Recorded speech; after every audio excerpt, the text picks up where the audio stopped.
সুপ্রিয় দর্শক শ্রোতা, WHR টিভি থেকে আপনাদের স্বাগত জানাচ্ছি। আমি শেখ ওয়াহিদুজ্জামান আল ওয়াহিদ। আজকে আমাদের স্টুডিওতে দুজন মানুষ, আমার খুব কাছের মানুষ, প্রিয় মানুষ। একজন আমাদের society for world human rights of বাংলাদেশের প্রতিষ্ঠাতা মহাসচিব জনাব শাহজাহান অরুণ, আমার পাশেই বসা। আরেকজন হচ্ছে বাংলাদেশ সাংবাদিক সংস্থা প্রতিষ্ঠাতা মহাসচিব জনাব নাসির উদ্দিন শিকদার। আমরা তাদেরকে নিয়ে আজকে নতুন একটি জিনিস আপনাদেরকে আমরা উপস্থাপন করতে চাই। সেটি হচ্ছে যাপিত জীবনের অভিজ্ঞতা। আমাদের এই যে জীবন আমরা যাপন করছি, আমরা এখানে যে বয়স পর্যন্ত আজকে জীবনের এসে উপনীত হয়েছি, সেখানে আমরা যে অভিজ্ঞতাটুকু আমরা সঞ্চয় করেছি, তার থেকে আমরা কি শিখলাম এবং আগামী প্রজন্মকে আমরা কি জানাতে চাই, পৃথিবীকে কি জানাতে চাই, আমাদের জীবন থেকে যে লব্ধ শিক্ষা, যে অর্জিত জ্ঞান, যে অভিজ্ঞতা, তার থেকে আমরা মানুষকে কিছু জানাতে চাই, যাতে তারা আগামীতে তাদের জীবনের যাত্রাপথ ঠিক করে নিতে পারে এবং কি করা উচিত, কি করা উচিত নয়, সে বিষয়ে তারা আরো সতর্ক হতে পারে। এ পর্যায়ে আমি প্রথমেই আমার পাশে উপবিষ্ট জনাব শাহজাহান অরুণ, তার কাছ থেকে তার যাপিত জীবনের অভিজ্ঞতার আলোকে কিছু কথা শুনতে চাই। আপনি বলুন আমাদেরকে, আপনি যে জীবন যাপন করেছেন, সেই জীবন থেকে আপনি কি শিখেছেন এবং কি আপনি পৃথিবীকে জানাতে চান। আমি 1965 সালে আমার পিতা মারা যান। হার্টের পেশেন্ট ছিল। সে অবস্থায় তিনি অসুস্থ হয়ে দীর্ঘ প্রায় 2-3 মাস ভুগে, তখন তৎকালীন তো পূর্ব পাকিস্তান, সে পূর্ব পাকিস্তানে তো সেরকম ট্রিটমেন্টেরও কোনো ব্যবস্থা ছিল না। যা ছিল সেইভাবে যতটুকু ট্রিটমেন্ট হয়েছে তাতে কোনো কাজ হয়নি। এক পর্যায়ে তখন অক্সিজেন দিয়েই রাখা হতো বলা যায়। মূল কোনো যে মানে সঠিক যে নির্মূলের কোনো ট্রিটমেন্ট এরকম কোনো কিছু নেই, যেটা এখন তো প্রমাণ হয়ে গেছে যে ওইটা ওপেন হার্ট সার্জারির মাধ্যমে সমাধান করতে হয় বা রিং পরায় এর সমাধান করতে হয়। কিন্তু তখন তো সে ততটুকু সে পর্যায়ে ছিল না এই দেশ। তো যাই হোক, এক পর্যায়ে সে মারা যায়। মারা যাওয়ার পরে শুরু হলো আমার জীবন যুদ্ধ। তখন আমার মাত্র 9 বছর বয়স। তা আমি ওই 9 বছর বয়সে তখন আমার মা, সে এবং আমরা 2 ভাই, এই মোট 3 ভাই আমরা তখন ছিলাম। এবং সেই অবস্থায় খুব অসুস্থ, অসহায় একটা জীবন ধারণ করেছিলাম। তখন আমাদের কে দেখবে, কোথায় থাকবো, ছিল একটু সম্পত্তি। সেই সম্পত্তিগুলো আশপাশের কিছু লোক আক্রোশ করে কিভাবে ওই সম্পত্তিগুলো নেওয়া যায় এইরকম ভাবে সব ব্যবস্থা করছে এবং একটার পরে একটা বিপদগামী করে সেই সম্পত্তিগুলো লিখেও নেছে। লাস্ট শেষ পর্যন্ত একটা বাড়ি ছিল এবং সেই বাড়িটুকু এখনো আছে, আল্লাহ ইচ্ছা। পরে আমার মা তখন আমাদের এই ভাইদেরকে নিয়ে ইসলাম ধর্ম গ্রহণ করলেন।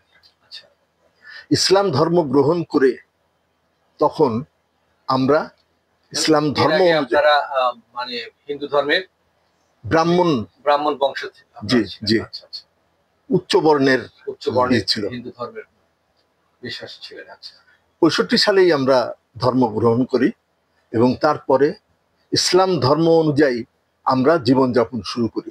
আচ্ছা, এবং সেই জীবনযাপনের মধ্যে দিয়ে এক পর্যায়ে বাংলাদেশ স্বাধীন হলো।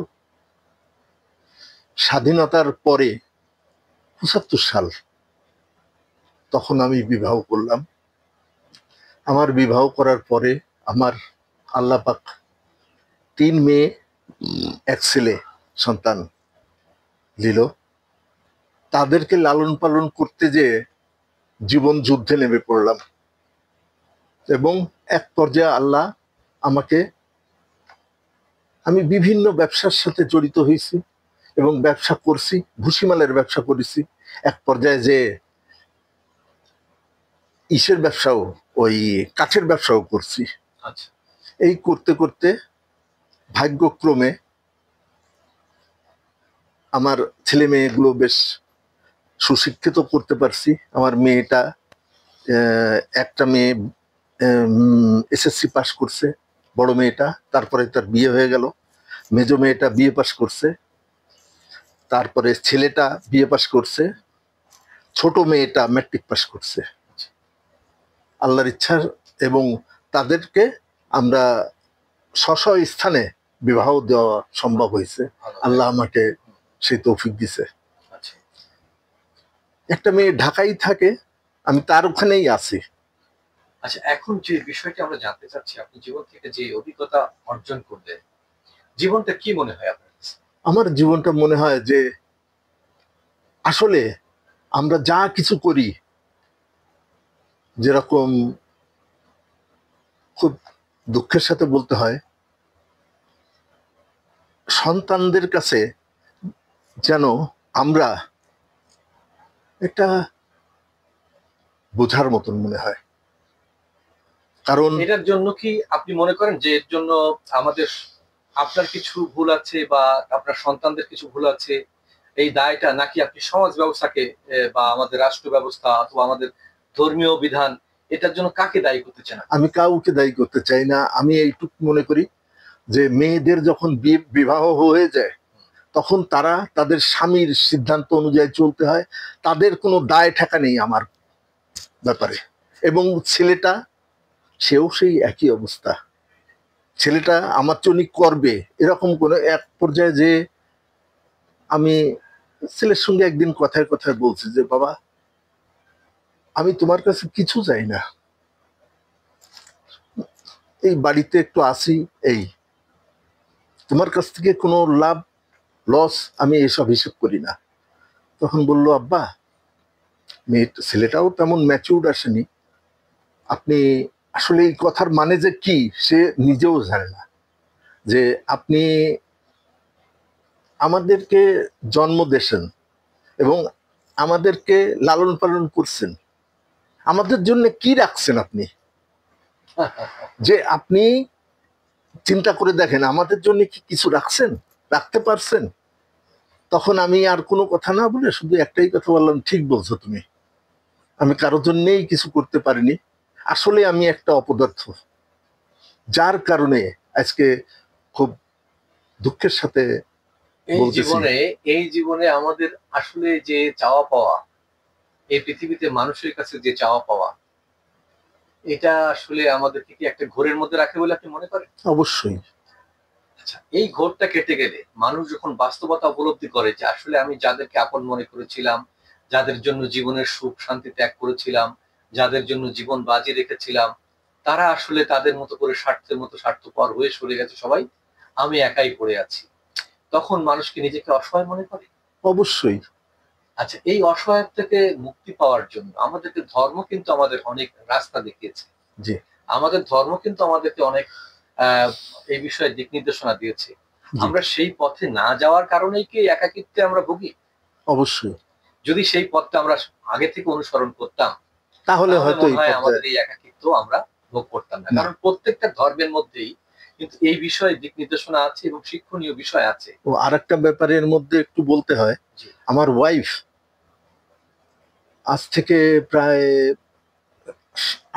8 বছর কমসে কম হবে, 8-9 বছর আগে সে ব্রেন স্ট্রোক করে।